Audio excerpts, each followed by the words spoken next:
Hi guys, it's so sad to see what's going on in Ukraine. Seeing, fathers, saying goodbye to their daughters and their children with tears in their eyes, and the children not knowing what's going to happen next. Seeing husbands, leave their wives, boyfriends leave their girlfriends to go fight a war at this time. It's weird that we have gone through so much, joint shared experience as a people across the world, as we dealt with the pandemic, as we dealt with the social distancing and all of that stuff. Now it's winding down, and many of us now, like office workers like myself, are returning to premises and all of that stuff, having anxiety, yes, and all of that stuff. And you look at the big problems happening here in Canada and possibly the US, is people thinking of inflation, housing shortages and all that.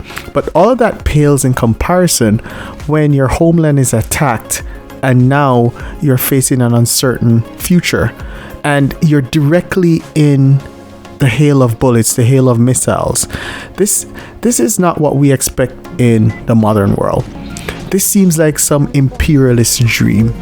And, it's sad to look at it. And I ask myself the question, the Russians are a brilliant people who have done so much in terms of building military technology.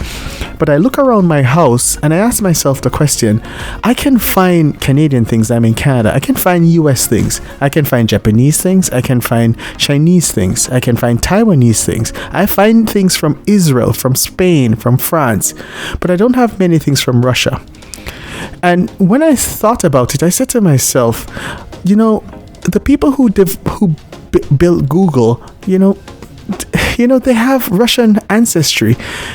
What's happening? Why the Russian people are not unleashed to have companies like Apple, to have companies like Microsoft? And that's because the focus is on military global dominance. The focus is not on innovation. The focus is not on improving the world. And that's a sad thing. And it's sad that Ukraine has to go through this, at some imperialist dreams are being exercised and people's lives and livelihood are at stake. We all stand with the people of Ukraine and hope that this will be resolved in a peaceful way.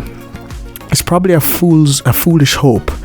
But, the thing is, when will this stop? And that's something we all have to ask ourselves. When will things like this stop? This is not the way that we should see in 2022, one country just bully another country with aircraft, military, weapons. This is not the way it should be. Thanks, guys.